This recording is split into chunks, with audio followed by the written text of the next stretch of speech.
computer, it was bogged down, man. My computer was like, anyway, yeah, it was Max overwhelming it. capacity. Yeah, dude, I have a little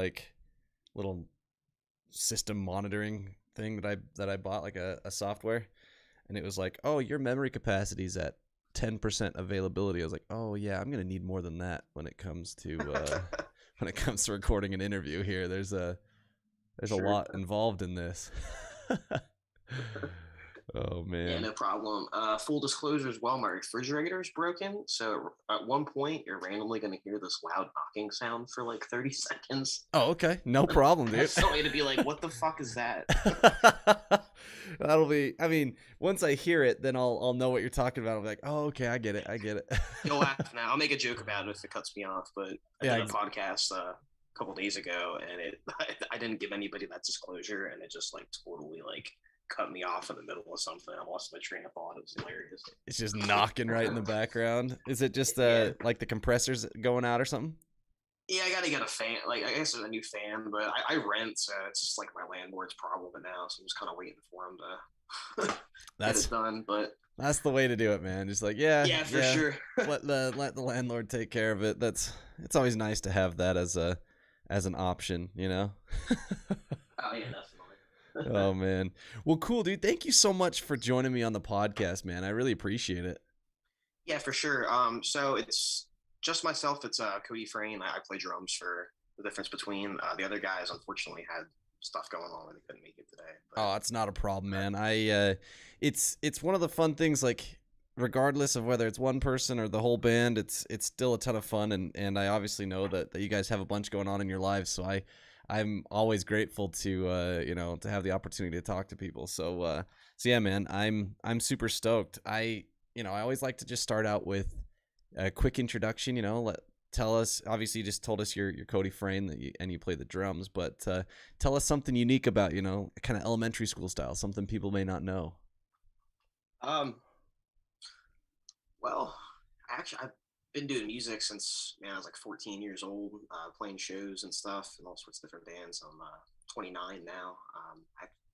I just launched a record label pretty recently. It's Theoria Records. It's actually the label the difference between's on as well, but That's so sick, it's man. been pretty fun. Yeah. Yeah, dude, I want to talk more about that because I actually noticed. So obviously, thank you for reaching out. It's super humbling to have people reach out to me and want to be talk to me on the podcast. But it's also really cool because there's another band on your label that I'm going to be talking to. Is it this week or next week? Colony Collapse. No, different one that you didn't set up. Oh, Alux, okay, nice. Oh, Lucia's. Yep, yep. yeah, yeah. Yeah, So on Saturday. yeah, so I'm gonna be talking to them on Saturday. So yeah, it's kind of cool. It's just like, it's always funny when those connections happen. It's kind of like a small world type thing, It's like, oh look, I recognize that record label because when I was checking out their music, I saw the label and I was like, wait a minute, that looks familiar. And then I was like, oh Yeah. wait, that's because Cody emails me from this record label. Yeah, I figured I would just kind of disclose that ahead of time. Oh no, dude, When you're talking to me, yeah. dude, that's so cool. I think that's super dope because like that means you've got just so much going on because you don't only drum for the difference between, right? Yeah, I also play for a band called Ascent Like Wolves. It's like Which a you progressive guys, metalcore band. yeah, congrats on that new album. Oh, thanks. It turned out super sick. I'm not I told you I'm not really like super well versed in like metalcore and like the harder music, even what you guys do with the post hardcore. It's still kind of a newer genre for me. Like I never really listened to it a whole lot. But man, Ascent Like Wolves, that new one actually was like, it was funny to me. I was like, this isn't metal. This is whatever it is. It's fantastic. Thanks, man. It means a lot. Yeah, it's been Ascent Like Wolves now for about 7 years, and Oh, sick, uh, man. it's like my baby. It's like a lot of like the old. It's like a Skylit Drive meets like era. Yeah. Like it's like that old school like Maybe high that's what I school liked era about it. singing and stuff. Yeah, maybe that's what I liked about it. Cause yeah, dude, like Mixes a lot. back when I was in high school. So I'm about the same age as you. I'm 31, so I'm a couple of years older. But Yeah. like in terms of like my high school days, it was all pop punk. Like I just, people would introduce me to a lot of the harder bands, and you know, at that time, As I Lay Dying and Between the Buried and Me, I had friends who had listened to the Oh, yeah. metalcore stuff, and Under Oath even was like, that was like the hardest I could ever go was Under Oath, but I Yeah. kind of maxed out really at Anberlin. That was like the hardest band that I would listen to. And Rad then though, man. yeah, dude, and as I got older, it's like now as I've done the podcast and stuff, my kind of range of music I listen to has expanded. So it's been fun to experience new music, like, because like you said, like with what you guys are doing with the difference between, it's a very reminiscent sound. As I've started to listen to a lot of the older kind of post-hardcore stuff, it is very reminiscent of that. Yeah, that's what we were going for. So I appreciate you saying that. It's kind of like what I grew up on, and a lot of the other members, we all just really grew up on that sound, and something I haven't seen done in a while. So it was kind of refreshing just to go back to our roots and create that. Yeah, man. And what are your thoughts like with the current scene, quote unquote, like the current way that things are currently going within the kind of post-hardcore?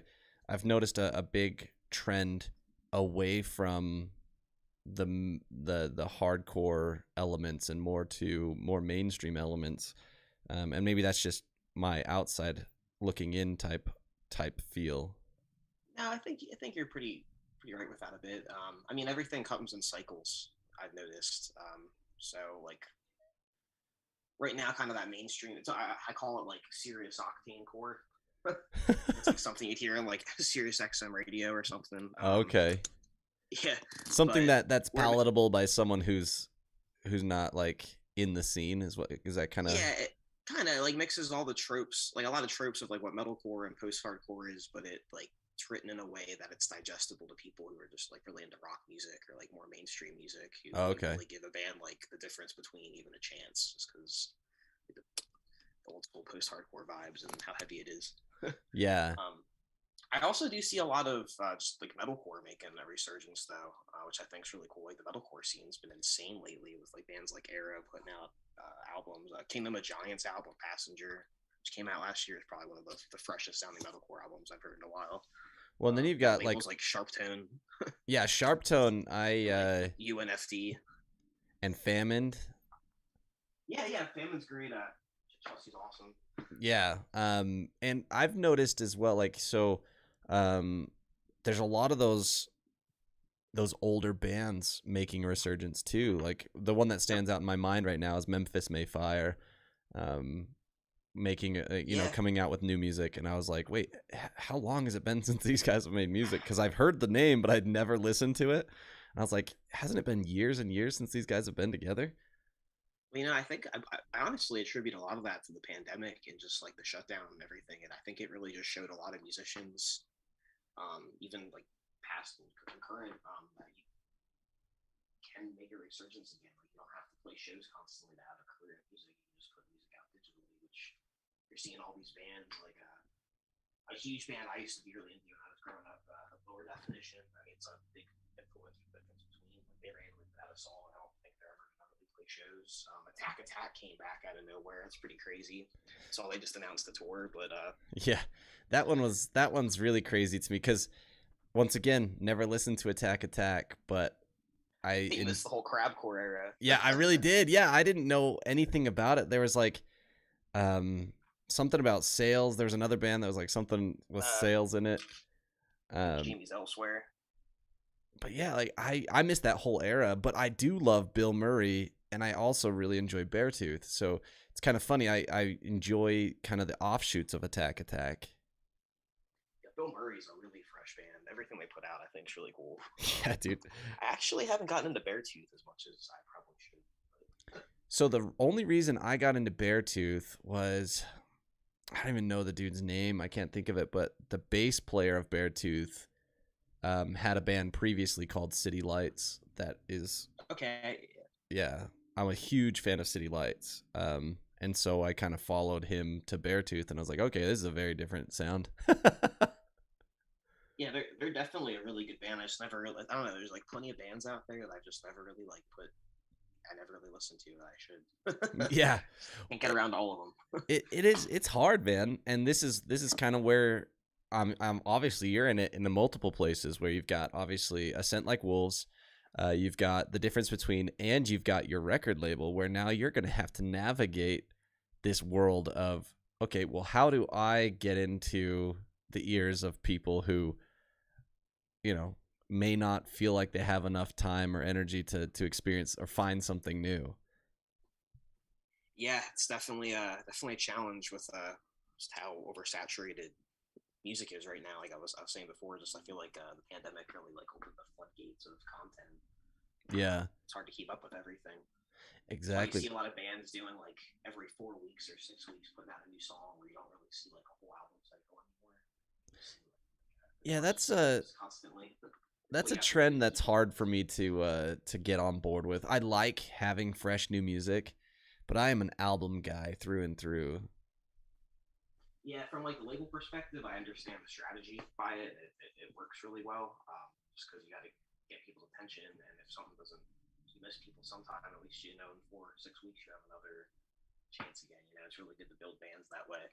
Yeah. But as somebody who grew up just going to like FYE listening booths and like Hot Topic listening booths and stuff, and just like listen, finding a whole album and like just like going with the vibe of the album and just the aesthetic of the album, you kind of miss that nowadays. Yeah.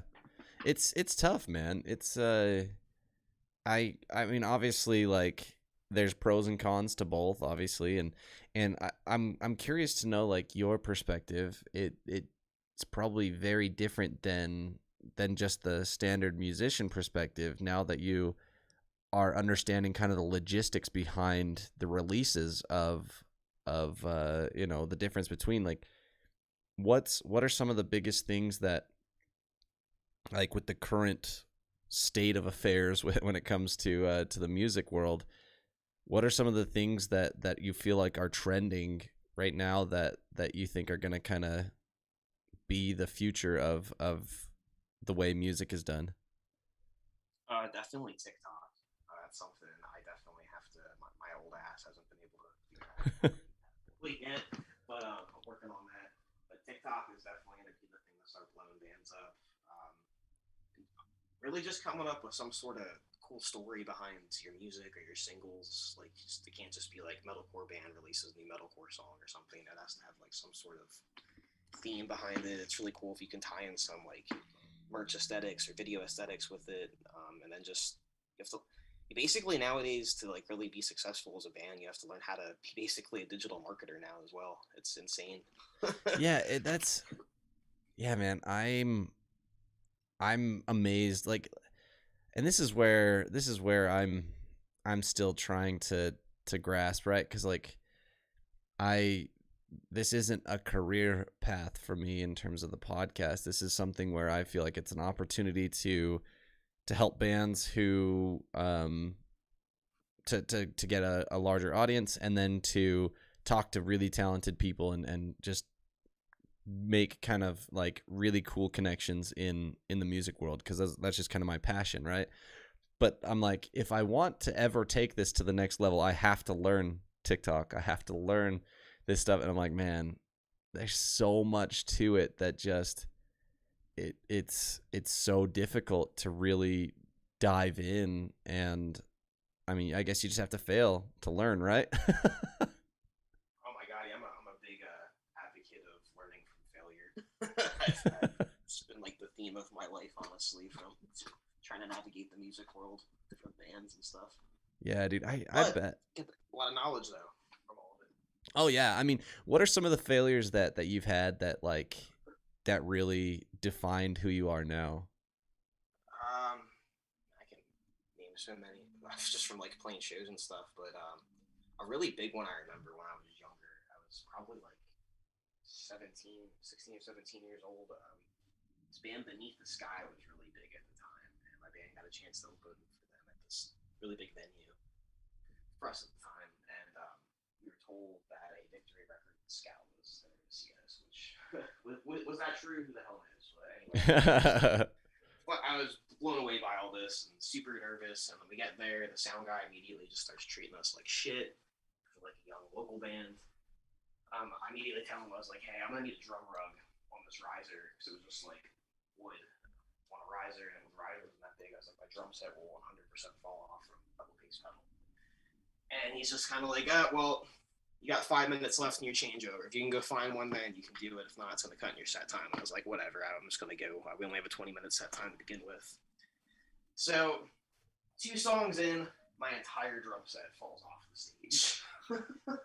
No, man, that's awful. Yeah, fucking devastating. I remember just like driving home, just like thinking, like, just so upset, just thinking to myself, just like, I just totally ruined that.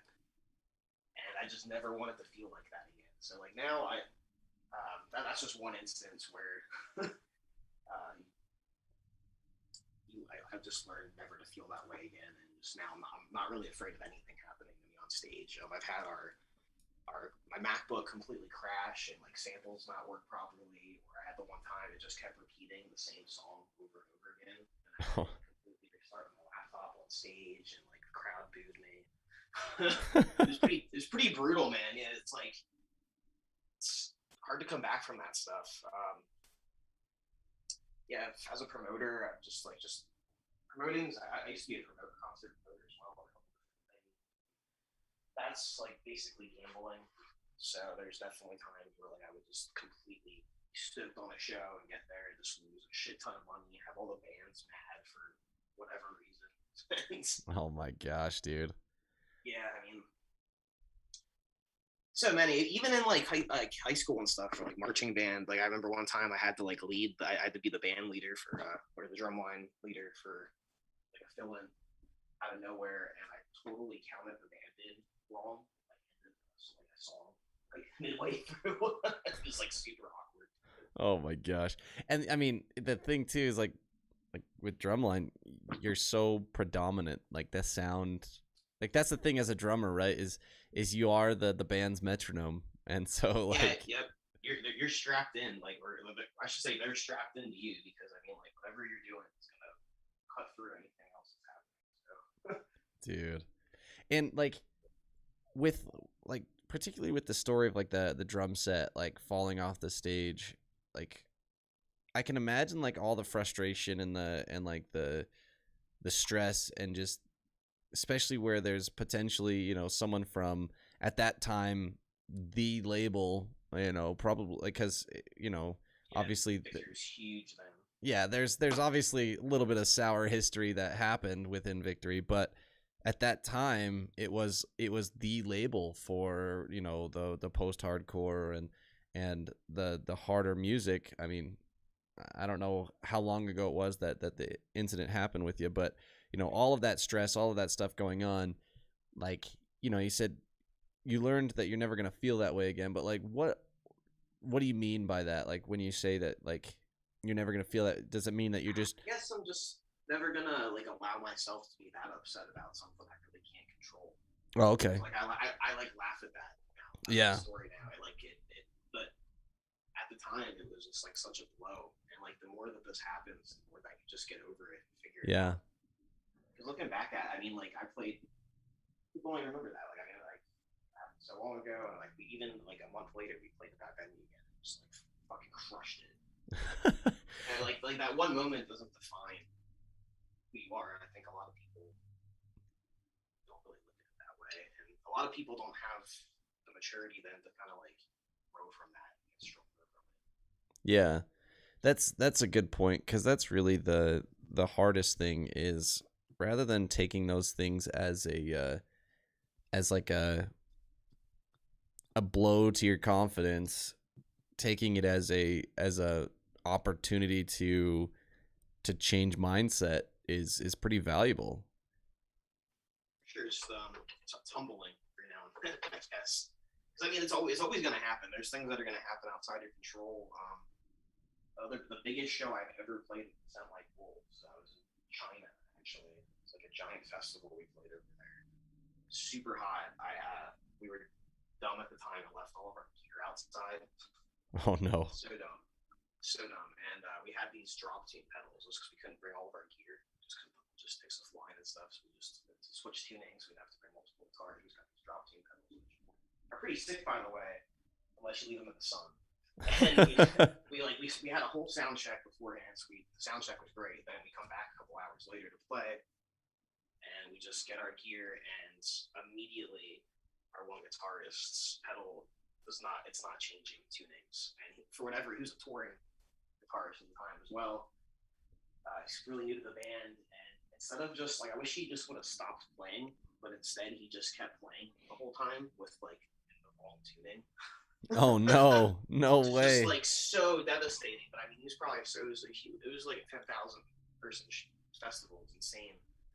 Um, and I thought we were. I mean, I played a clip track, so I mean, I thought we were killing it the whole time. So I don't really, I didn't really care much what was going on. So I was like, this is great. And I got see my members like fighting on stage and stuff. And I was like, oh my god. But I guess what I'm getting at with that rant is like, you're still gonna get these blows that you can't control, and it's really how you handle them. So like now, I like if I would totally do that situation if it happened again. Yeah. Yeah, that's I feel like the bigger the failure, or the bigger the moment that you have a failure in, it kind of solidifies the choice that you make, you know, when you hit that fork in the road, and whichever way you choose to go from there is a really defining moment. Right? Like For sure. the smaller the failure, it kind of just feels like okay, whatever, and you don't have to change anything, and you can just kind of keep living your life. But those bigger failures, the things that you just talked about, like those are things that, especially as like a professional drummer, could really define your career. For a band, especially for a band in China, I was playing in China definitely. I don't know if they're sick to just play that festival again. Yeah. Yeah, I mean, that's taking those moments in stride and actually like understanding, okay, here's what we had control over that we need to fix in the future, and here's what we didn't have control over, and we need to understand that when we don't have control over it, we need to do control everything that we do have control, and kill it with that stuff, and then everything else, let it just go, right? Yeah, and to try with it, like all that guitarist would have had to do is just take a step back, just like take a deep breath, come up to me and just be like, or just like turn off for the song. After the song was over, come up to me and be like, hey, my guitar's not working. I would have just backtracked him if I hate to say it like that, but I Yeah. could easily like hit two buttons on my laptop, had his track playing because I played that track as well, and then the crowd would have never known that his guitar was. Yeah. But instead, he panicked, trying to tell us there was nothing wrong, and uh, played anyway with an all tuning. Oh man. It's a pretty rough thing. So like what we learned from that was just teamwork. Yeah. Just relax a bit, you know. Yeah, and I imagine as like an individual who's there specifically for, you know, a show, not like a full member of the band, but someone who's just there for tour, there may be that pressure or embarrassment that you can't bring it up. Is that, I mean, but I would imagine. I mean, I feel I've already like messed up playing with other. I try to fill in bands a lot. I'm actually filling in with this band called If Not For Me now, and recently, like the second show I ever played with them, our in-ear system stopped working, and I didn't have a click track, and they're like, hey, you have a lot of samples in their music that have to be like perfectly on time, you know, where they're going to be shooting stuff out when there shouldn't be stuff, and I had to like basically just figure it out on the fly how to stay on time without like having a metronome. yeah. Luckily, I could hear like the samples enough where I'd be like a bass drop would come in, I'd be like, okay, good, we're on point still. Yeah. Oh my So, like, gosh. they'll still keep going. It's just how you ride with them. But yeah, the whole time I just felt like, man, I didn't have any fun that entire show just because of the pressure of not fucking up their set. I'm just a part of it. I mean, I'm just like helping. Yeah, man. I don't have an identity in that thing. I'm representing them, you know. Yeah. So yeah, I've nothing like. I probably sounded like I was talking shit on that guy while I was just kind of explaining a situation. But no hard feelings on that guy because I mean, I couldn't imagine being in that situation myself, and it's just really hard. It's just, I mean, hopefully he learned from all that stuff. I know I learned from it. Yeah, I dude. band it too. So Yeah, I mean, it's and yeah, like you said, hopefully the band, obviously it sounds like you guys took it in stride and just said, well, for like maybe in the future you're able to let them know, hey, just be candid with us because we're chill. We want to make sure that this is the best show ever. So, you know, I don't know, because it's so fascinating to try and like understand why someone would be shooting themselves in the foot by trying to, they're trying to impress you, right? Because they want to do the best they can. They're in this show with, obviously they appreciate your music and what you guys are doing, and to then be too embarrassed to fix the problem and to help the band. I don't know. It's a very fascinating conundrum in my mind, because you see it all the time in workplaces and stuff. It's a very similar mindset of how to handle the problem head on and deal with that little bit of embarrassment, even though you shouldn't be embarrassed because it's not something you have control over. Like his pedal wasn't working. It's like, it's not his fault. And Now, I mean, I think a lot of it was the shock of like it happening. Like it was totally fine like an hour and a half ago. Prior to that, and then just like burn out after that. So like you had to find this out while we started the song. yeah, That was probably really really hard. But also, I just think people are afraid of being bluntly like transparent and like just owning up to something right away as it happens. yeah, Because you brought up the workplace. I see that kind of stuff all the time at my job, where if like somebody would have just been like, "Hey, I see this problem starting to happen. Let's fix it right now. I kind of messed something up. Don't like leave until it's completely jacked up. And be yeah, like, hey, I really messed up." yeah. It's a funny, yeah. Like the idea of letting it fester is it's so unhealthy for every aspect of life. Yeah, And I mean, obviously now there's like potentially, there's always repercussions, right? There's repercussions for fixing the problem right away. There's repercussions for letting the problem play out and not fixing it, right? That you're gonna have something to deal with either way, but it's always easier to deal with it sooner, I feel like. for sure, for sure. And with like the new label, I'd imagine that there's been a lot of learning that's been going on in terms of how to coordinate with bands, how to best promote, how to best handle each of the different, I don't know, processes, because you've got obviously release schedules, you've got promotion schedules, you've got financing, and all of that.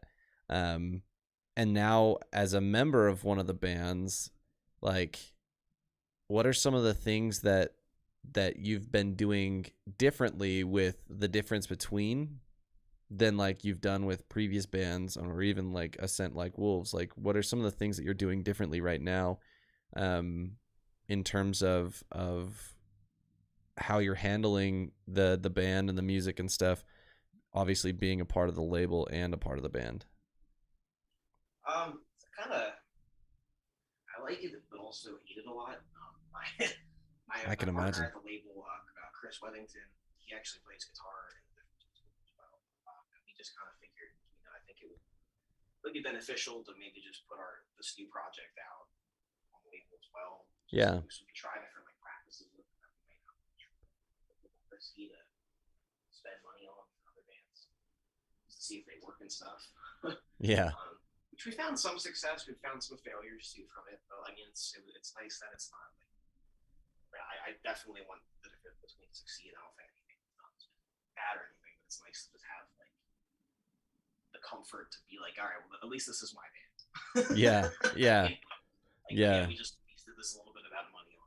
At least it was our band. It was more money. It's not. Because now it's more of like a DIY band project, as opposed to you're handling that for another band that's relying on you, right? Yeah, and I don't know. But I do kind of hate it as well though, just because like anytime you have like it's almost like conflict. I feel like it might get looked at as conflict of interest sometimes. I don't know how long to say. to a label. We just definitely wanted to put our first LP out through Theoria. I don't know. I had to go back and forth. Like, part of me is just like, I wonder if like bands like why doesn't it sound like Wolves on there or Soft Spoken, which is Chris' other band. Yeah. And a bunch of reasons for that. There's 5 other members in the band. There's different. Every band's completely variable, you know. But so I went think of that. So it's nice to have a difference between on there, so I can kind of, if anybody ever asks me why I do have I started my new names project. But at the same time, the contrast to that, if anything really good happens, the difference between just out of just our music or just luck, you know, and it doesn't happen to another band, they just be like, well, you're just trying to cut your band. Yeah. Being totally honest with that. So yeah. It's like I said, I like the idea where I can experiment, have the comfort of like experimenting different aspects, but I also don't like that it can be a lot of interest. Yeah. If that answered your question a little bit. No, that makes sense. Yeah, the idea that you are potentially like, because that would be really like a stressful idea, right? Like, it's the idea that another band could see.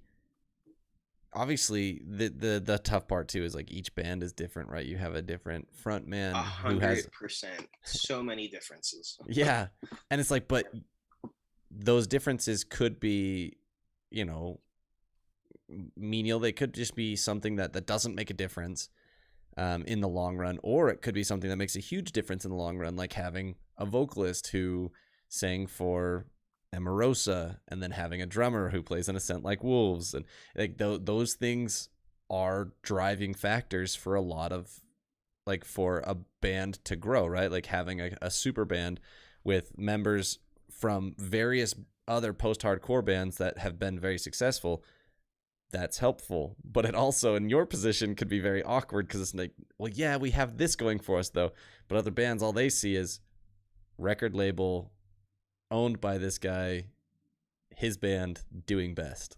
That's Yeah, luckily we're not doing the best though. So okay, good. I say that with a grain of salt. I do love the difference between like so much. So Yeah.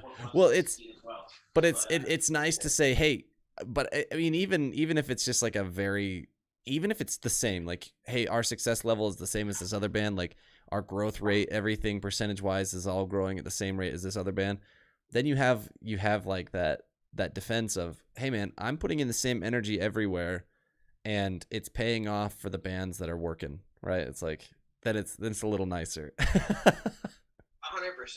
That, and like you said about how many differences are in bands and stuff. Like every band, not just in sound, but like what makes them succeed, what potential they have to succeed, like what like niches about their music that open them up to different audiences and make them accessible to people, and also just what their members can contribute as well. You know, like I mean, like there's this big misconception that like once you're signed to a label, you like have to stop working as a band. Like, and it's just like, if anything, you should be working like twice as hard at that point to really use what the label can offer as a resource, and then propel on your own net off of that. You know, like work together. Yeah, like, it's. And a lot of times you see one band that only has like maybe one member that's completely doing all the work for everything, which works sometimes and doesn't work sometimes. Yeah. A lot of bands don't have any money to put in anything. Like something I see a lot is I always have to tell my bands a lot of times, like, hey, stop getting all these music videos if you don't have any money. Yeah. They'll like make a music video for like every single, but not have a marketing budget for any of them.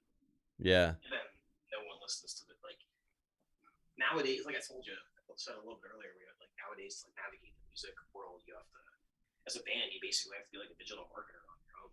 Yeah. With all the like knowledge and talent of being a musician as well. So like you could have the best song in the world, but if you don't know how to get it to reach the people or have any budget to market, there's so much other music content being thrown out there that it won't even be able to scratch the surface of who could view. Yeah. Who could reach. So yeah, that's a good point. And I find that like that there's just so much to that that I like. I got a degree in marketing, and I didn't pursue a lot of digital marketing stuff because it was just such a, for me, like there wasn't a real like concrete person on the other side, right? It's Changes all the time. yeah, it Like changes every all the month it time. changes. It's really hard to keep up with. Exactly. And you're dealing with a different type of person, right? If you're talking face to face with someone or you're dealing with the buyer of a company, right? Like that's a very different world than dealing with someone who's leisurely browsing their phone. It's a and Yeah, and I bet it was interesting going to school for that. That all the professors and stuff yeah, man. like We use Facebook or Instagram.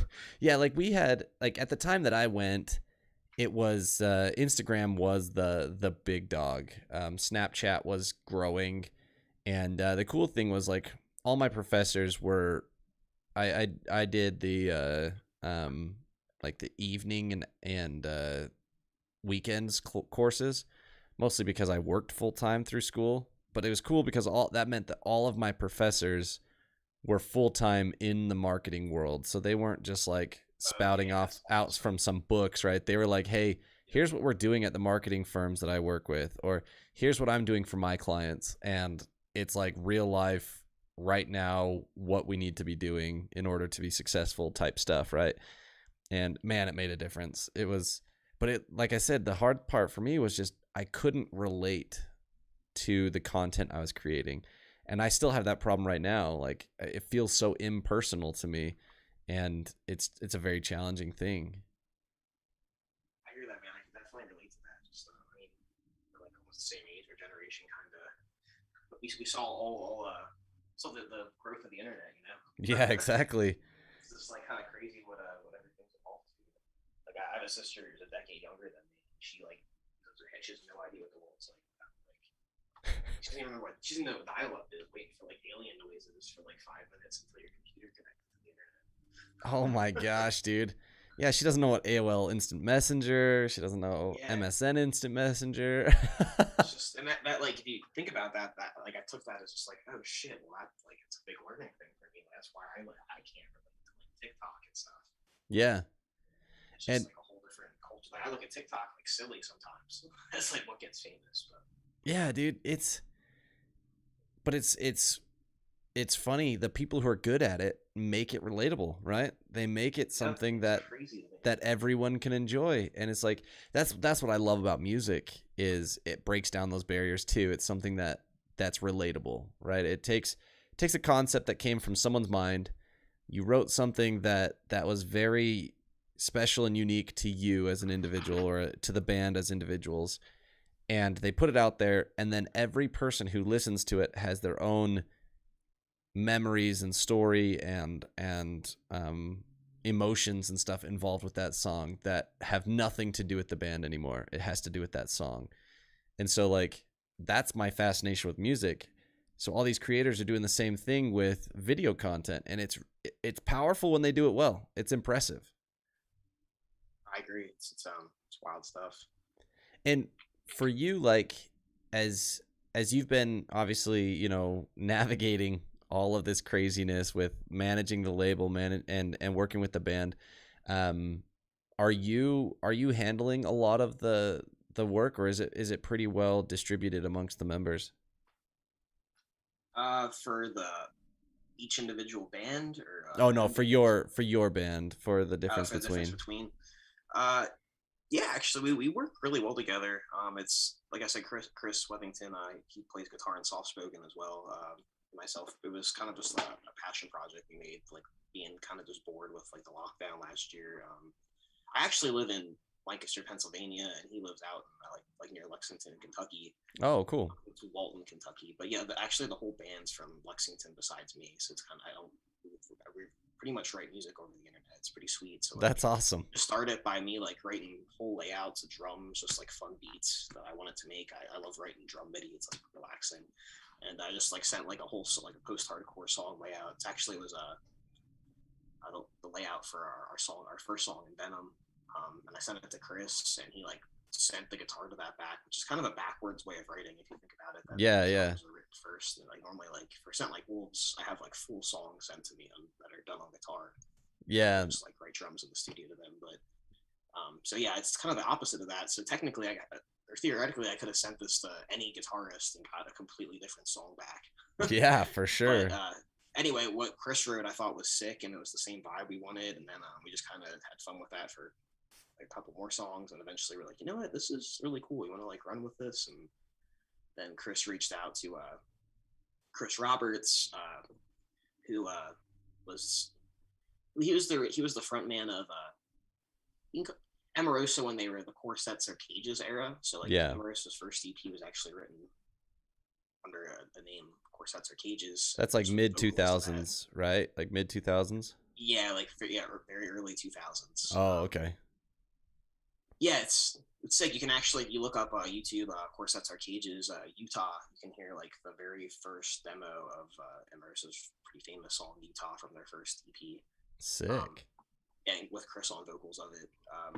But yeah, so Chris Wethington reached out to Chris Roberts because Chris Roberts actually out of kind of the music scene for a little bit, and showed him the stuff. And surprisingly, for whatever reason, Chris Roberts really wanted to work with us, and it's been really fun working with him. I think his lyrics are really fucking awesome.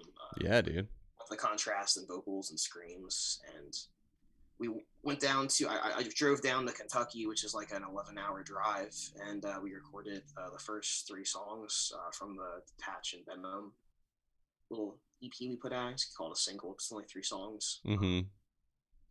With this studio called Sightglass Sounds. They're great if you're in Kentucky and looking for some great post-hardcore music written. Nice. But yeah, and then I thought it was really cool, and we announced the band, got some really good reception from it. Our first song actually premiered on Revolver, which I thought was really sick. I mean, A Scent Like Wolves was never even able to get Revolver. Dang. We are a pretty established metalcore band. Yeah. Yes, I thought it was pretty sick. They kind of did us a little dirty by saying we sound like Glassjaw. So Glassjaw fans came out of the woodwork and started shitting on us. But Dude, that's gotta be so rough as a band. Like the moment you get. I learned to just like you're always gonna, no matter how cool. Like I'm sure you've watched like the most incredible video on YouTube, and there's always like a bunch of dislikes somehow, and you're just Yeah. like, who the fuck disliked this? Yeah. Like, what are you doing right now that's more incredible than that? Yeah. But I don't know something I learned early on, and same with Chris, and it's something I try to teach to all of my bands that we work with on the label is don't fight with people on the internet. Like every negative comment is an opportunity to create a fan by how you handle that negative comment. Like trolls are not they're not expecting you to be cool. So if they're a dick afterwards, they're a dick afterwards. That extra comment they gave you just boosted your engagement. Yeah. Yeah, because then it helps the algorithms, right? It's like yeah, it helps the algorithm. So shit on me all you want, but it definitely. Like I remember for Scent Like Wolves, we put out one of our songs, which I thought I really liked the song. I really liked the drumming of the song. I thought it was unique, and it came out on this YouTube channel called Dreambound, which is I love Dreambound. Yeah, they're incredible. They're probably the largest post-hardcore genre and metalcore genre. Yeah.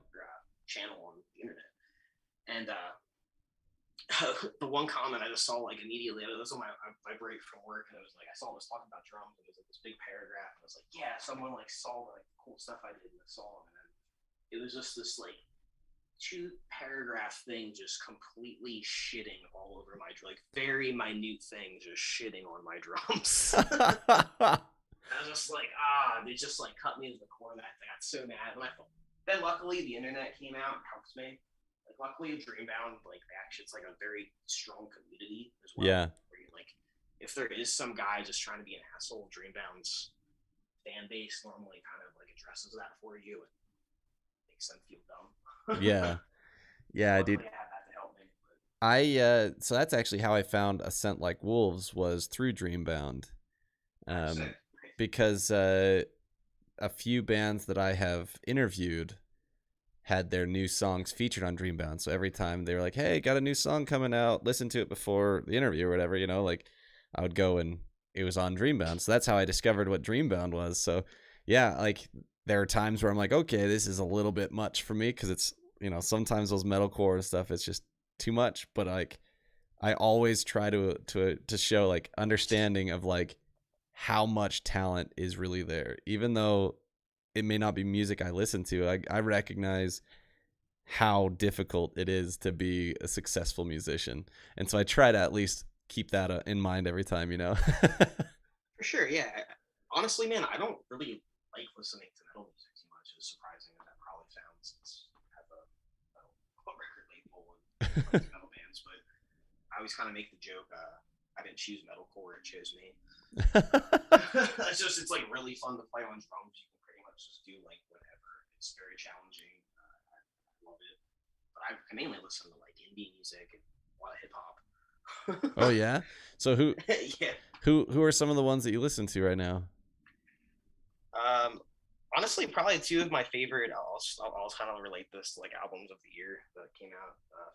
I really like the new Citizen album that came out this year. New Manchester Orchestra album. Oh, that one's good. Yeah, I love that band. I listen to a lot of lo-fi music as well. Like I have an office full-time job, so I'm just constantly listening to that stuff. And Pure Noise Records put out this lo-fi. Dude, I was literally album. listening to it while I was working right before this interview. It's so good, man. I love it because it just makes me smile because it has all those like emo and like old nostalgic themes of like music I love, but it's like beautiful lo-fi music and it's done really well. Yeah, dude. Honestly, I think becoming my like I hate to call that my album of the year, but I think it might be. I mean, it's up there. Like, dude. I listen to it so much. I shared it so much because like the thing for me was like lo-fi has always been like a genre I listen to because I'm a developer, right? So like that's a music I listen to that all the time. But like the thing is I'd get sick of certain themes that would happen within lo-fi. And so the moment Pure Noise did it, I was like, this is incredible. Like they had like one of my favorites was there was a Knocked Loose song, lo-fi.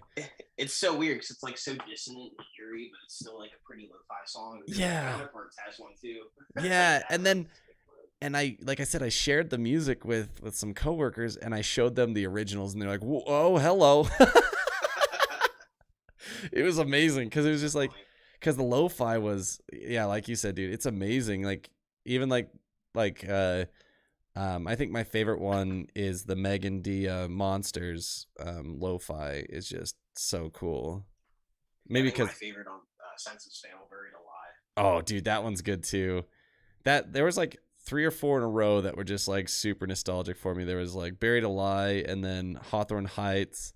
And Ohio's for Lovers. Ohio's for Lovers. Yeah, I was just like, oh my gosh, dude. Oh man, yeah. Well, if you like that, my labels. Peoria is an imprint of Weird Triumphant. Of what? Of the record label Weird Triumphant. Oh, really? Yeah. So like we're like I guess an imprint of them and the Orchard. But anyway, Weird Triumphant has another imprint label that has like a lot of bigger artists called Lord or Life or Death, and they just put out basically just a pop punk nostalgic lo-fi album similar to Pure Noise, but like it's fucking awesome. It has just like all of the old school nostalgic pop punk emo bangers that like. Dude, I'm gonna have to. I literally got the promo. Yeah, I literally got the promo email for that lo-fi, and I forgot about it. But now I need. Okay, nice you get those, yeah. yeah. I get the We Are Triumphant stuff because, I'm a big fan of a lot of the pop punk side of things that they do. Dude, they're so good. Actually, I used to be an A&R for Weird Triumphant before Theoria. Oh, no way. I like led into Theoria. That's cool, man. Like Wolves was on this Weird Triumphant as well. Okay. Mystic Auras actually came out through them, but yeah, they have I love Weird Triumphant's pop punk scene. Yeah. They have like Neck Deep. Is Neck Deep still on We Are Triumphant? No, only their first EP was. But yeah, I feel like We Are Triumphant is like the discoverer.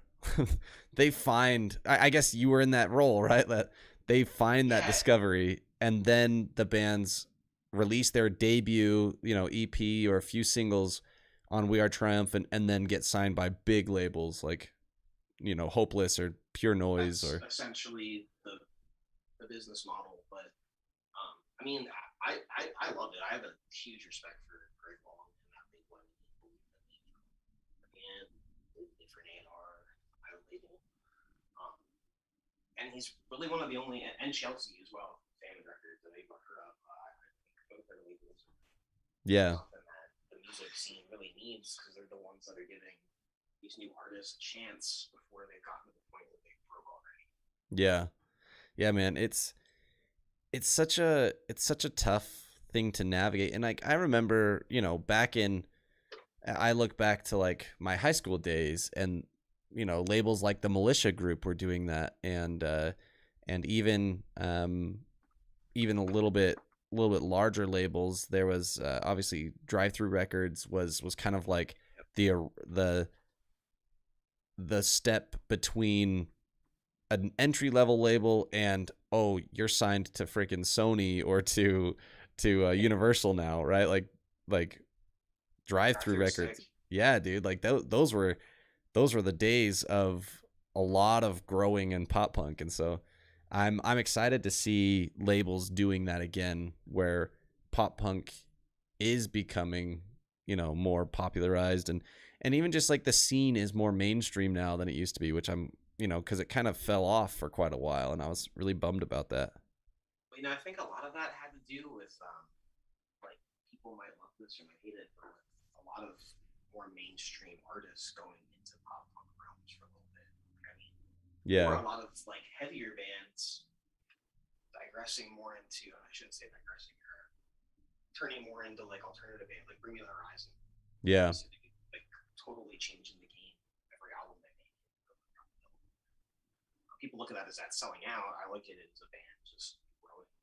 yeah, and experimenting. They do Yeah, so and much. look what came from that. Yeah, Like all the growth in that genre that led to that, and going back to like what I was getting at with my point, the pop punk. Look at like Machine Gun Kelly coming into the pop punk world, like the whole like emo rap, all that's led to for the pop punk realm, which is now allowing it to become a lot more mainstream. And I think Spotify is doing a pretty good job at that, is like making a bunch of really unique editorial playlists yeah, that mix in a lot of pop punk elements with like more mainstream artists that are, and they're also marketing to like younger kids again. Keep the continuum going of people finding out about new music.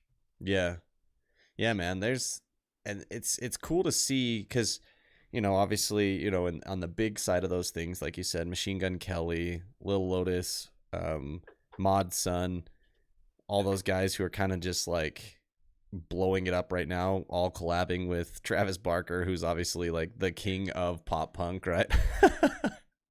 He really is. He's crushing it, honestly. Oh, he really is, dude. He's out there just like he's reviving. He literally has single-handedly revitalized an entire genre.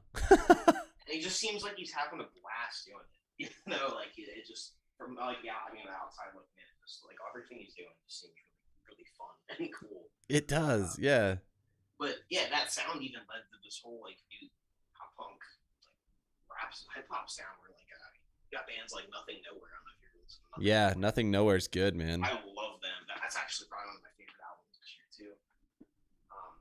But that like led to this whole new sound of pop punk, and I'm stoked on it. Yeah, dude. And like there's a lot of bands doing it really well. Like I don't know if you've heard of was it Magnolia something. They're from Florida. That band blew up from TikTok too. Magnolia Park. Of a band that just like crushed it on TikTok. Yeah. Yeah, and they're killing it, dude. And they combine those elements really well, obviously. Like it's fun to see because it just one of the things that pop punk has always been, and not even just pop punk, but metal and the whole scene, quote unquote, right? The whole scene has kind of been known as the melting pot, where people can kind of be whoever they want to be and come into and just listen to the music, and everyone kind of just relates to each other. And so the cool thing is there was never really boundaries. It was always pushing these boundaries and doing new things. And so I'm excited to see that this stuff is continuing to be pushed, right? Including that SoundCloud rapper style into the pop punk. And I'm fairly certain that the next one to do it is going to be like Post Malone, because he's a scene kid too, you know? Yeah, or like I'm waiting for Halsey to drop like an incredible pop punk Oh yeah, dude. album. That All would be these so people, cool. yeah, they have a history in Yeah, like with pop punk. she's hinted at it, so I'm like just kind of that would be. I mean, her. I also thought her album was probably one of my favorites this year too. I'm a sucker for like kind of super heavily produced pop music like hers. Well, I mean, she does it really It's well. so good. Yeah, and it she was does. produced by Trent Reznor, which is fucking crazy. You can definitely hear that influence in there. I just thought it was a really unique Wait. album, and then how they marketed it was incredible too. Yeah. Who was it again, you said? Trent Reznor from like Nine Inch Nails. Oh, I was like, why does that name sound so familiar? That's why. Yeah, it's like it's such a weird thing though for a pop artist to go to Yeah. like that to produce, and you can hear it though when you listen to that album. Like, wow, okay, this is a weird album. Yeah. I mean, he knows what he's doing. Oh my god, yeah. I mean, I love whenever I see a movie's produced by him, or the soundtrack for a movie's produced by him or something. Just like, Yeah. Yeah, he's the reason I know really anything about him is he's my brother-in-law's favorite musician, and so he's constantly like showing me the things that the things that he's done. And because I was never a big Nine Inch Nails guy, but I'm a huge Trent Reznor fan, right? Like I love the stuff that he does that isn't Nine Inch Nails. Like a huge fan. I love his. I'm kind of like been like kind of fascinated always with like the soundtracks of movies and stuff. Yeah. I like when like people make original scores for like high budget like movies. I just think that's really so cool. Whenever I see that he does one, I think that's really sick. Yeah, dude. And it like there's so much involved, because my favorite thing about it is they typically have like a theme throughout the whole score that is tied together throughout the whole thing. And he seems to be like, that's kind of his second nature for him to be able to do that. That seems like something that he just was natural at, just tying it all together and making it feel very cohesive from start to finish. Yeah, definitely an incredible musician. I wouldn't even know how to begin writing music for a score. Yeah. I imagine it's very difficult. You have to know the exact emotion you're trying to evoke at exactly the right moment every single time throughout the whole movie and make it all feel cohesive. That's a little bit much for me.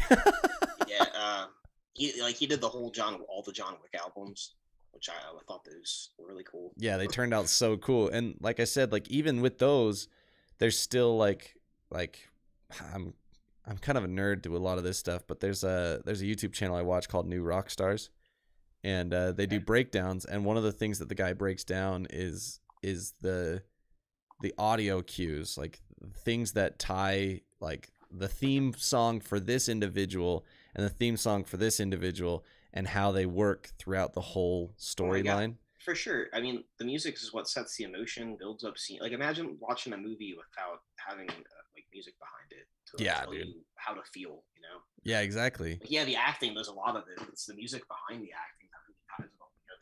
Yeah, that's where all the emotion comes from. That's where the fear 100%. Comes from in a scary movie. That's where the sadness comes from in a sad part. Like every time. Yeah, and that's what. Always been like fascinated by that. Oh yeah, dude. I think that's why Garden State is one of my favorites, and even Scrubs, the old TV show Scrubs, like, because they weren't scores, they were songs that he chose specifically for. But it's Zach Braff, obviously. He's a big music fan, and so I agree, man. That type of stuff is so vital to a good movie. Hell yeah! I even miss the days of when there were really cool video game soundtracks, like for like Tony Hawk or like dude. Like, those are like iconic now. You don't hear that really, and I don't know, you don't really see that anymore. It's like true. Remixes and stuff. Yeah, I mean, I will say that like there are quite a few of like the more RPG style that have really pretty soundtracks, like full orchestras and like, For sure, that's a little different but it's a situation little than like different. Tony Yeah. Hawk, though. But the Tony Hawk soundtrack, Yeah. dude, like, I mean, still to this day, Superman is one of my favorite songs due to that game, right? Like everyone funny. knows Superman because of Tony Hawk, and then obviously, I mean, Goldfinger's amazing anyway. But yeah, that I agree with you, man. Those curated soundtracks were unbeatable, and even like the old school samplers that record I was just labels gonna used to bring that do. up, man. Like, do you remember? I recently, it was actually last night. I just found these. Remember Atticus? Yeah, dude. So good. There's three incredible compilations. Just like I found out, like basically all the bands that influenced me, I found out from the Atticus samplers as like a young kid, That's and maybe amazing, like a dude. 12-year-old kid getting these like samplers. Yeah, dude. And Mine were Vagrant. love them. Okay, I had to check those out.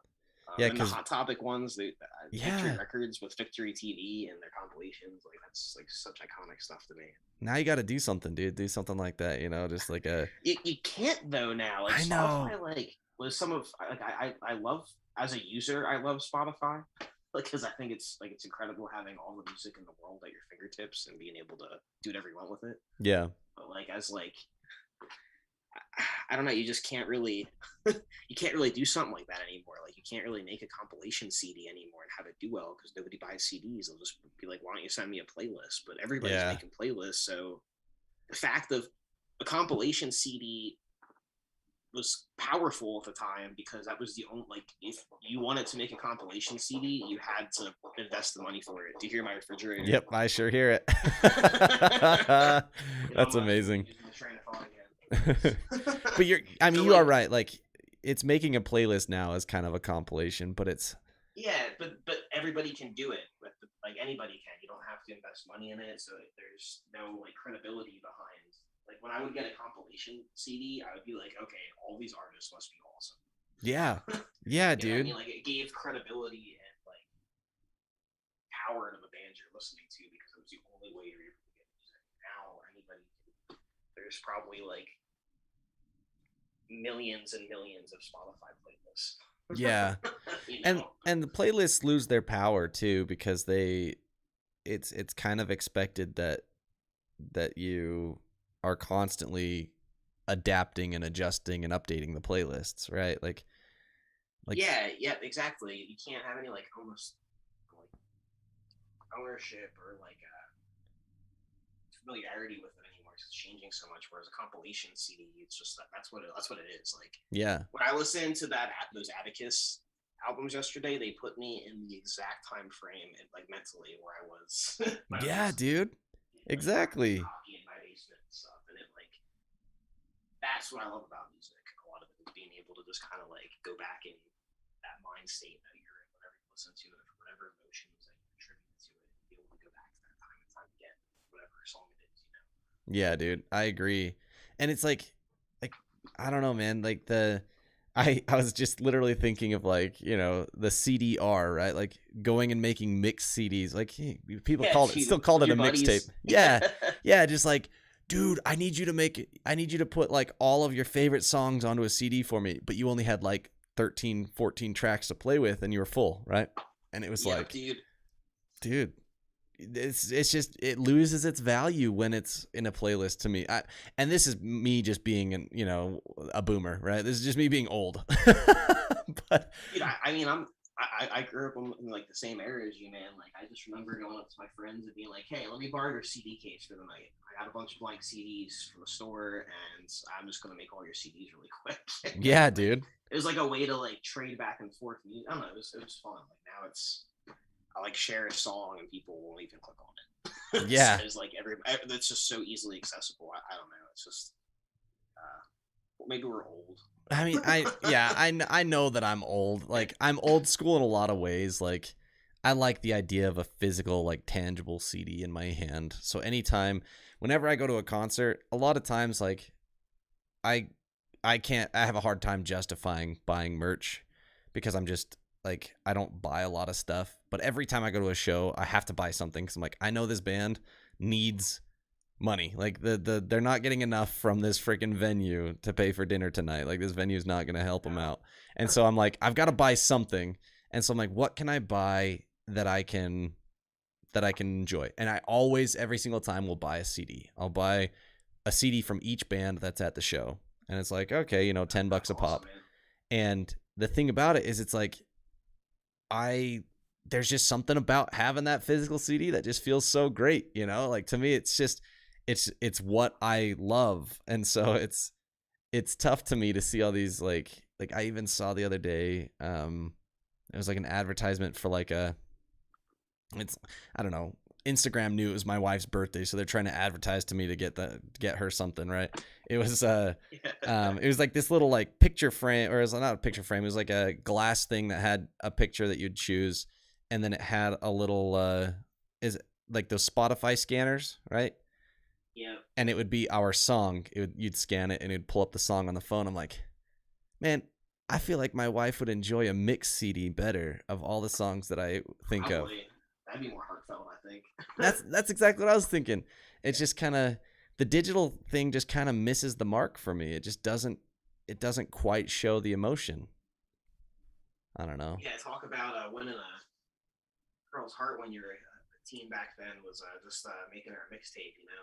And drawing a cool picture. Yeah, drawing a cool picture for her on it. Cool picture, something cute on it, yeah. Yeah, dude. Dude, now it's a Spotify playlist. Yeah, dude, I don't know. I was actually, my wife and I were making a joke because we were going through my CDs and we found mixtapes that were mixed CDs that were made for me back in high school. So like ex-girlfriends and stuff, they would be like, you know, their playlist, their CD for me, and my wife was she's like, let's listen to it. It's so funny to hear like these love songs as teenagers. It was the best, dude. It was so great. Yeah, man, that's some good stuff right there. Oh, good memories, man. Well, dude, real quick, as I always end my podcast, I always love to ask just random questions. Do you still have a couple minutes? Oh yeah, man, it's been great talking to you. I appreciate it. Sick. All right, dude. So these random questions are the same ones of every interview. So if you listen to an interview, you've heard the questions before. But this first one is favorite candy. I'm actually not a really big candy person, but I'm kind of a sucker for like kind of like gummies or like gelatin products. Like heck yeah, like Mike and Ike's or like Sour Patch Kids. Dude, I mean, speaking to my soul on that one. I hate chocolate though. You hate chocolate, huh? I do not like chocolate. It makes me kind of sick. Oh man. My body's weird, but I will like eat an entire bag of Sour Patch Kids. Dude, my mouth will hurt by the time I'm Yeah. done. Yeah, man, I get that. I'm much more of a fruity candy person than a chocolate guy, but there's sometimes that just chocolate just hits the spot. So but yeah, man, I'm just a sugarholic. I just eat way too much candy. It's a problem, but yeah, I'm more of like a salty fountain, like cheese kind of. Like you give me a box of Cheez-Its, like I'm good. Dude, thing, but, like I'm not a candy or sweets guy. Oh, dude, I mean, I stole a box of cheddar jack Cheez-Its from my mother-in-law yesterday. That's some good stuff there. I pounded it, dude. I just absolutely pounded the box. It was terrible. As you should. Yeah. Yeah, dude. I had it like over halfway gone within like an hour or so, and then my son comes and steals it from me, and he's just pounding him now. I'm like, dude, come on, man.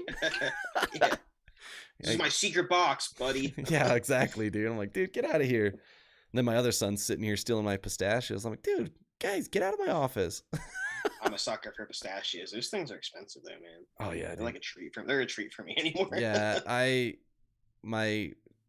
love pistachios. I just don't like the ones it was funny, like my wife was like, "Hey, do you want anything from the store?" I was like, "Some pistachios, some shelled pistachios."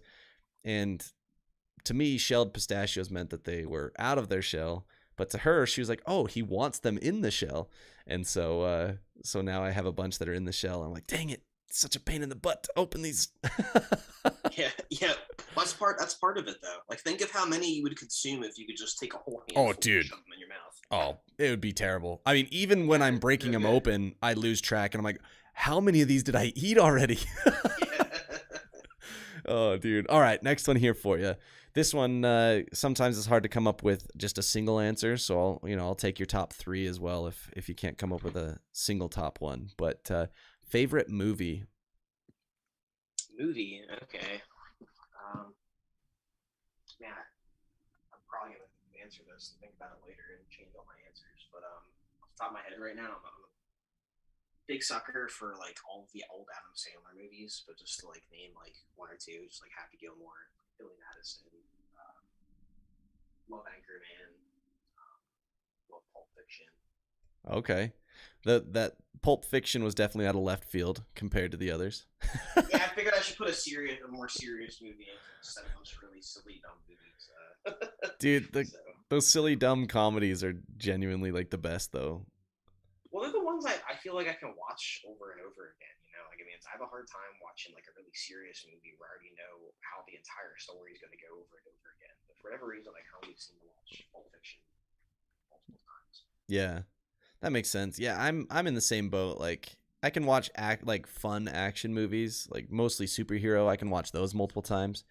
But like I can't watch a lot of like stories that have twists or anything. Like I guess Christopher Nolan's really the only one where I can like rewatch his movies and still enjoy it the second time.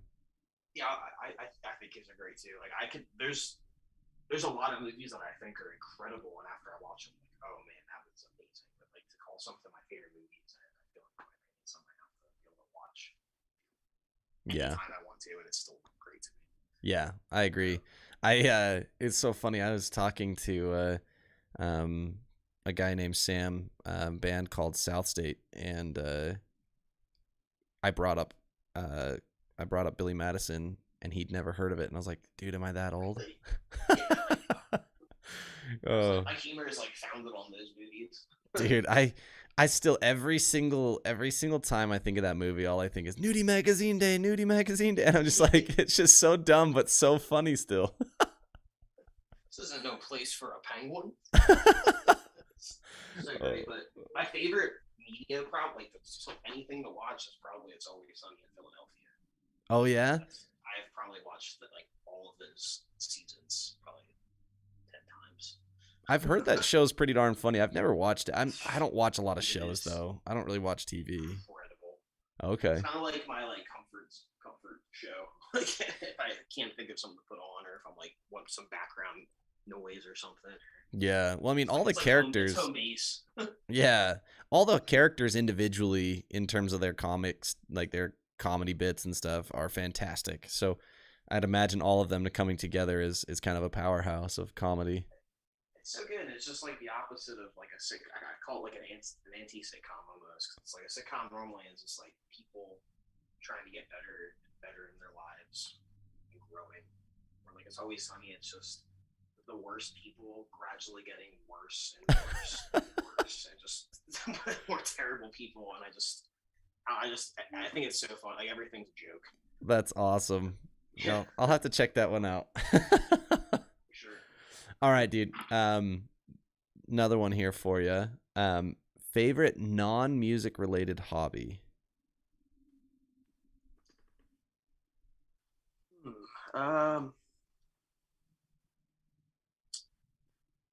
I also might show my age a little bit. And, I'm really into like rollerblading. Like I used to be called like aggressive inline. Oh, heck yeah, dude. I had a pair of the skates with the plates on the sides. Plates and yeah. Stuff. Yeah, like I recently got into that again. Nice, dude. And it's hopefully I don't hurt myself, but it's definitely been fun and nostalgic to get back into that. That's awesome, dude. Do you go to skate parks or do you just blade around? Yeah, I have a couple friends that are still like really big into skateboarding, and actually, one of my buddies got back into rollerblading again, which is pretty sick. It feels like a very dead sport. I don't even think it's in the X Games anymore. Yeah, but, it used to be huge. It did. Yeah, it was like, especially like early 2000s, mid 2000s. It was massive. Yeah, it's crazy. But yeah, I'm trying to be a little more active and do that a little bit. But that's awesome. Just kind of like typical stuff, like playing video games and whatnot. I really like this game called Monster Hunter for the Switch. Oh yeah, I've heard about that one. That's the new RPG, right? It's pretty sick. It's basically like Boss Fight, the video game. It's been around for like Monster Hunter's been around for a while, but I mean it's like a no bullshit and like MMO basically, where you just kind of like jump in, fight a But big boss monster with a bunch of people online, and then carve up its pieces and make a new weapon and armor, and just keep grinding at it. nice, man. It takes my mind off things. That's awesome, dude. Yeah, I love video games. Yeah, it's funny, man. Rollerblading really has made a resurgence, man. I got my wife a pair of rollerblades for Mother's Day because she was like, "I want rollerblades." I was like, "Really? Like, since when?" She have like the quads.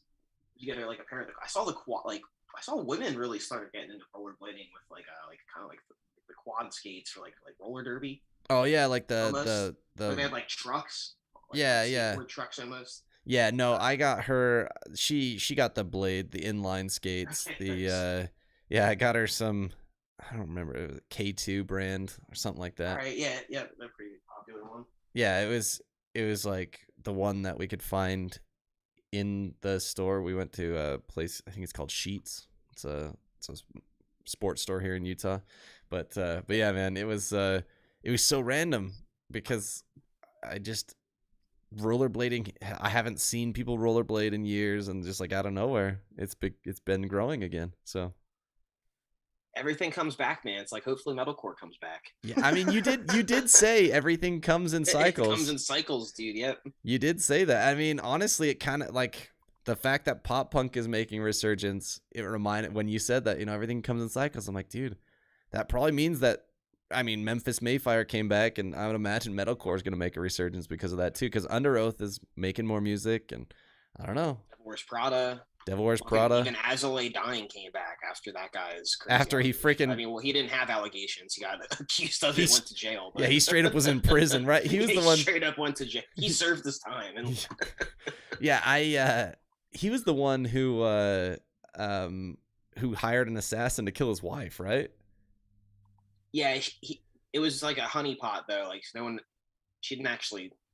No one actually like, killed her, but I mean, like, he still got caught attempting to hire somebody to kill us, which is still terrible. Yeah. I mean, other metal. I mean, Ice Nine Kills is absolutely. Back.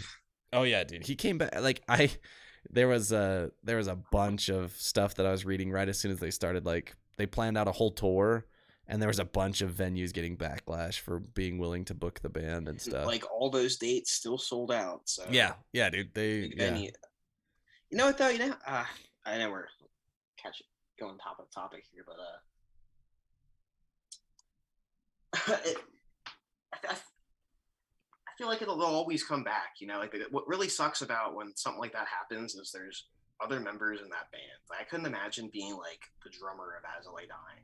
Yeah, all that shit happened, and just being like, "What the fuck? Everything I worked for just got completely destroyed." Yeah. Because you did this stupid fucking thing. Absolutely. That's so rough. Yeah, dude, that's a great point because there's so many other people involved in that, and like the example that comes to my mind, what was the what's the band name? Ronnie Radke's band. Falling in Reverse. The one before that, before he went to prison. Fate. Yeah, like so he goes to prison, and they're like, dude, like you may be our front man, but we need to still make music, like right? Like, isn't that what happened? Yep, and they got a new vocalist. Yeah. I guess Falling in Reverse's whole first album was shitting all over Escape the Fate, and then they miraculously go on tour together. Yeah. It's all cool. It's crazy, dude. It was I mean, Ronnie Radke is one of a kind as well, obviously. But yeah, like it's that same concept where it's like the band is like, dude, you screwed up, but that affects us negatively, like big time. Dude, Trump is a listener too. Like, I mean, I say this with like a grain of salt now, just because I've gotten like attacked by it in the past. But like one of my favorite bands is Brand New. Oh, dude, yeah, incredible. But like all Jesse Lacey's sexual allegations came out right after Science Fiction dropped and just destroyed that band. I just remember like it was such a heated thing, which it should be around that time, where I just remember posting like my favorite albums of the year, and like Science Fiction was my top one because like objectively it was my favorite album of the year, despite what Jesse Lacey might have done in the past or whatnot. Like that was my favorite album that year.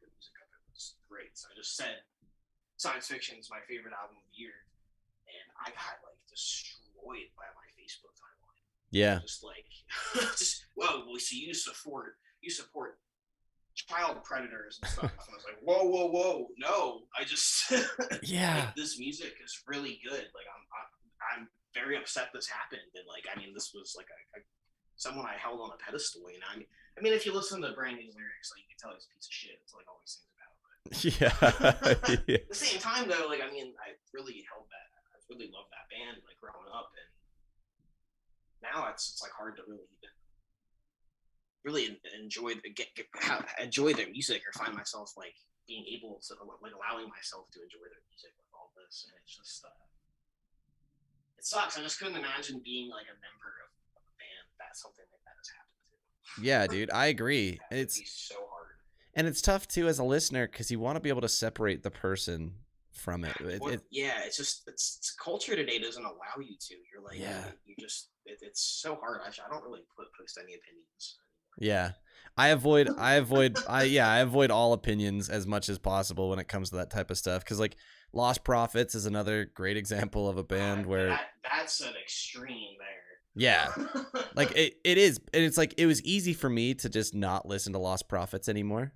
Right. Like this guy's awful, but like, it's that same concept. Because their music was cool for like when it came out, but it's like even right now when I'm talking to you about this, in my back of my mind, I'm like, just shut up. Someone can hear this. Yeah, I know. Yeah. Out of context. Yeah. Yeah. No, it's your record label. No, that's such a. It sucks that you have to worry about that. So yeah, we can move on, obviously, but it's true. It's like it is true, man.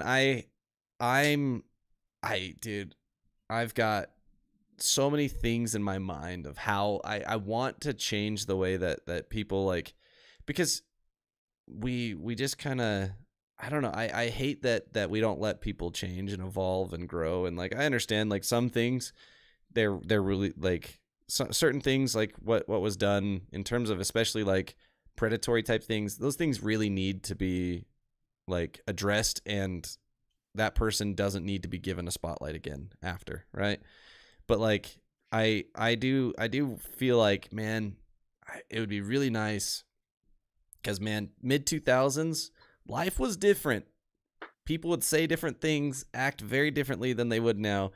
And it had nothing, there wasn't malicious intent until you try to apply the words then to the times now. And so I just want people to be able to grow, you know, like. I think you said it that was very well spoken about everything. I'm just going to leave you with an interesting concept. Imagine if social media was around when like the hair metal genre was going on. Oh my gosh, dude. Like, every time I think, like when I hear some of these allegations, like a lot of the allegations are terrible, but I'm just thinking like, man, the shit like I heard from like in the past of like hair metal bands and stuff. Jesus Christ. Yeah, dude. Motley Crue wouldn't even be allowed to be a band. Absolutely. Yeah, dude. Like most of those bands, that was what they were built on: sex, drugs, and rock and roll, dude. That was it. Doing terrible things. I mean, the times were a lot different too. I don't know. It's a very hard to talk about it. Yeah, dude. Yeah. It's hard to Yeah. talk about it. Yeah, dude. Like, oh man, I mean, there's so much involved in it, and it's a whole societal thing. And so I have my opinions that in terms of, I try to look at everyone on a one at a time basis. Just like, is this individual person good? Like that's the thing that I just try to do every time now, is I'm like, I'm sick and tired of generalizations. I just want to look at you as an individual. Are you a good person? And then just handle my friendships that way, because it's just so much easier. Yeah. Or people just gotta like relax and try to get out of the spotlight of your opinions on social media. Yeah. Like, I think that's like what a lot of it is. People are just like, I always wonder when I see like giant fights, like giant threads of people arguing back and forth. I like look at the timestamps of all of them. I'm like, you literally spent like your entire day, Yeah, arguing with that one person. Like, none of you are gonna change. You both look stupid to me when I'm reading your stuff. Yep. Like as an outsider. Yep. Exactly. And it just muddies the water of anything good, like any good conversation I could have.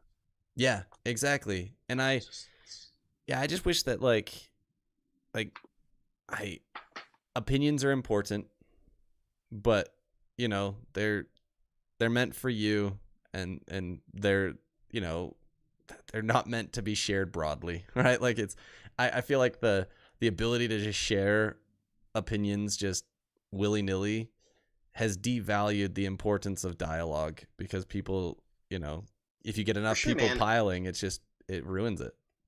Yeah, it just made people afraid to have meaningful conversation anymore. It's more just like, and no one wants to hear each other out on where they're coming from about something. And when you're not like literally talking to somebody with like your like over like a voice or even better in person, you're missing a lot of the dialogue of the nonverbal communication coming from it as Mm-hmm. well. And like I just feel like a lot of people aren't, they don't want to hear anybody out anymore because they're almost like afraid to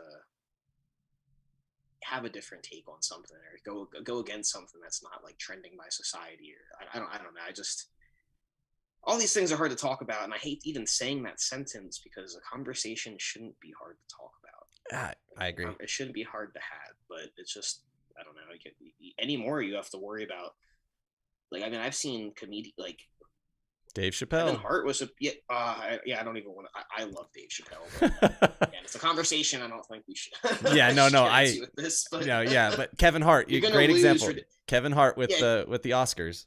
yeah, like they went like that's like that was like that guy's like dream, and like I love Kevin Hart, and I love watching him. Like I just love watching him grow, and like he's an incredibly talented and driven dude, and got to like the highest, probably like the highest paid comedian for a while.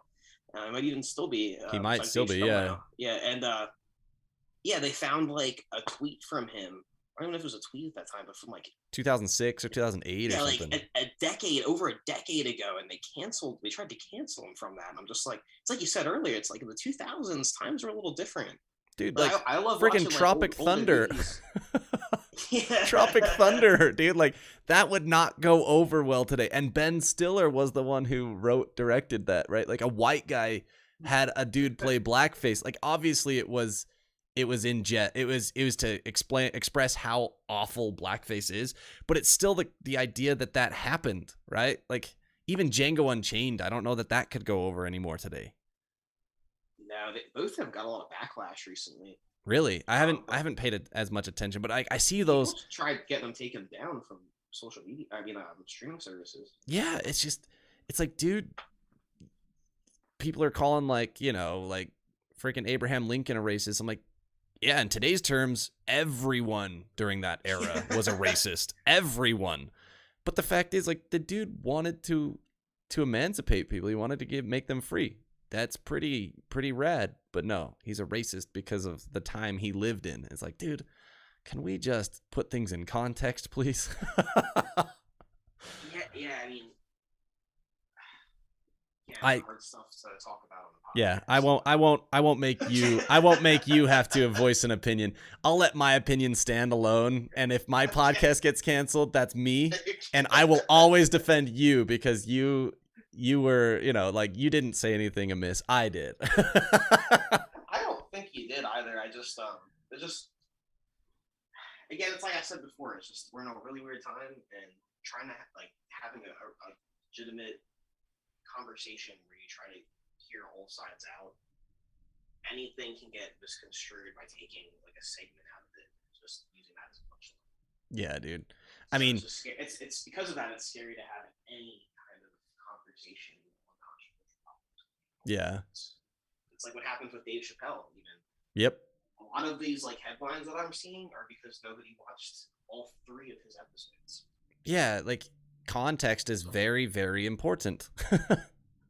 When you 100% when you're, especially in a situation like him, when you're a comedian trying to talk about very controversial topics in such a rough climate right now. Yep. So Yeah, man. And the irony of all of this, I realized like I'm wearing a freaking leather patched American flag hat, right? Like it's a leather patch with American flag on it. And now people are going to just be like, they're going to clip it, take it, and just like run with it. It's like, yeah, go for it. yeah, But I don't know, man. It's ironic. It's what Alanis Morissette, ironic, right? Like it's the definition of ironic. Hey man, if you ever wanted to shoot the shit about this, like outside of a podcast, I'd be all about. Oh, dude, having a crazy I'm discussion with you, man. dude, I'd love But, that cuz I'm all about like one of my favorite things is learning from other people, like trying to just see how other people think, because for me, like all of my opinions, like a lot of my opinions are very heavily rooted in what affects my wife and kids, what affects my religious freedom, because my religion is very important to me, and what affects the individual person's ability to choose, right? Those are like the three core facets for me, and like what dictates my thoughts and my opinions. And so yeah, I always love talking to people more in depth about this stuff, because everyone should want to broaden their thought and broaden their horizons and think more openly. And I hope that things lead to that, where people really start truly seeking out, like, I don't know, more opinions, because that would be freaking awesome.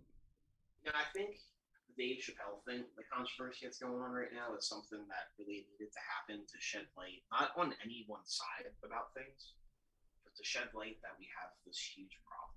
Yeah. To discuss things. Yep.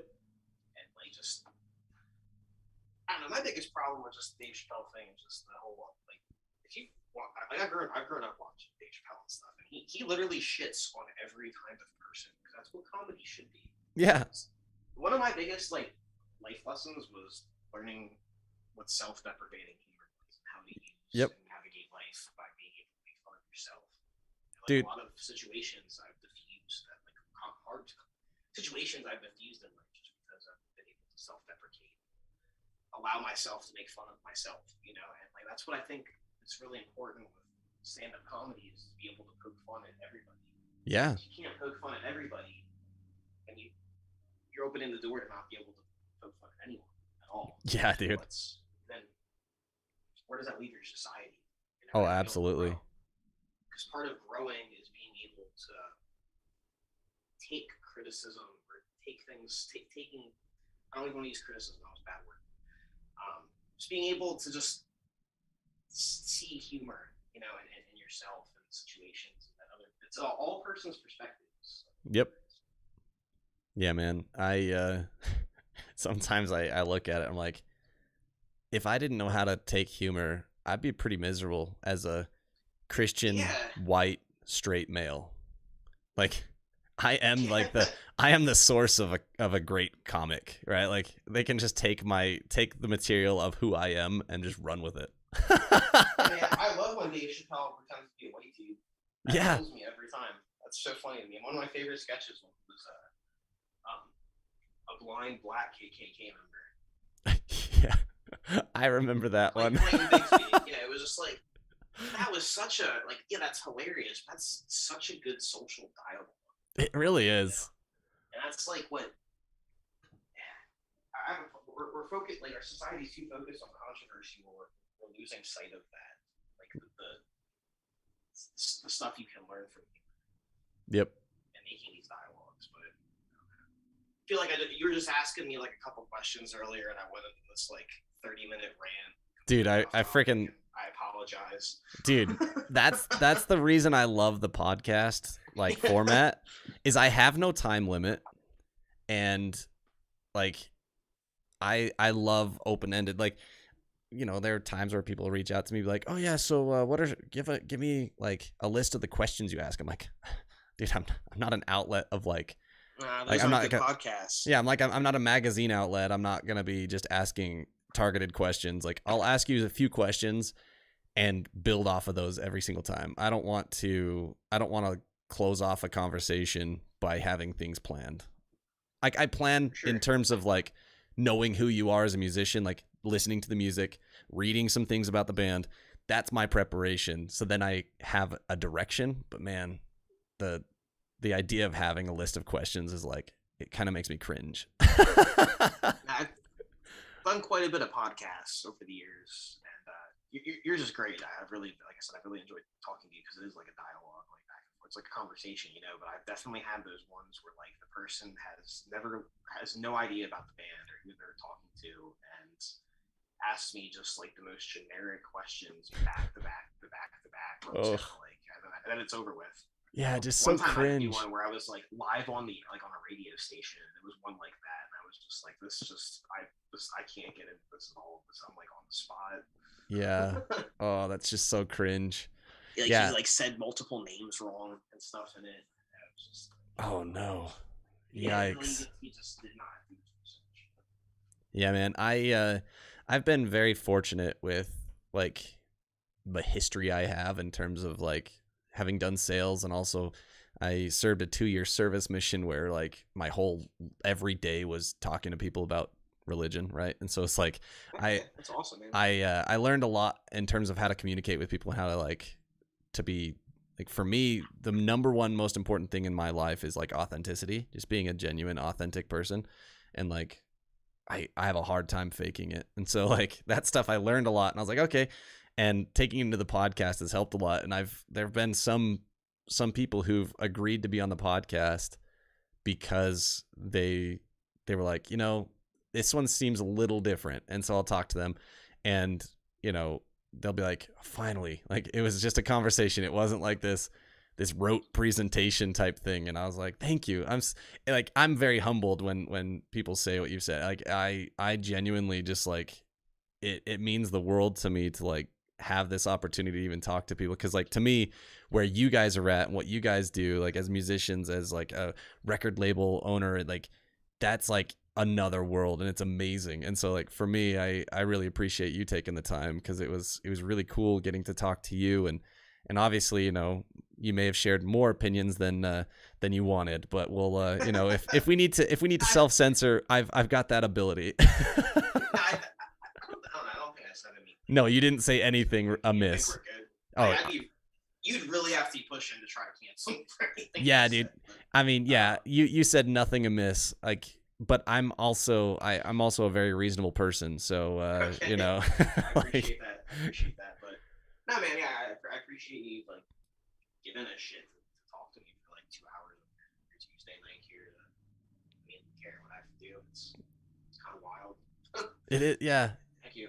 Dude, I appreciate you, man. And obviously, congrats. Like I don't even know if I mentioned it a whole lot. I obviously have listened to all the music that you guys have released thus far, and I'm stoked, man. You guys, you said you're planning on a full LP, right?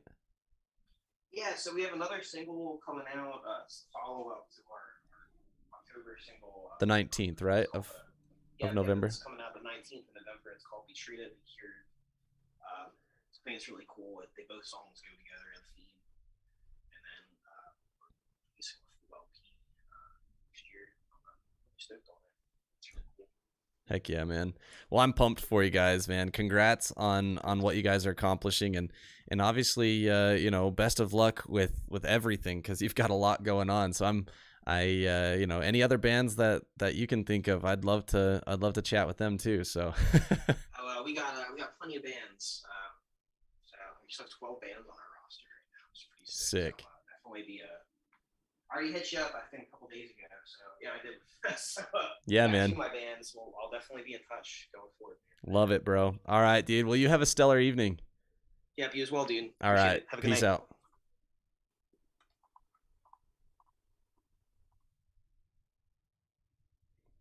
That was fun.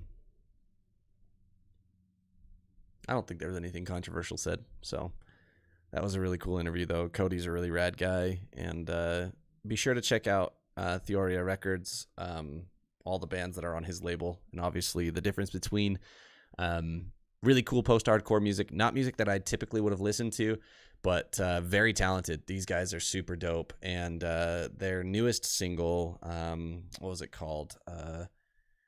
Something calm. Let me look it up so I can have the name, because it was actually really good. It was something that I really enjoyed listening to. It wasn't nearly as intense as their first song, because the first song was quite a bit harder. Still super good. And let's see here.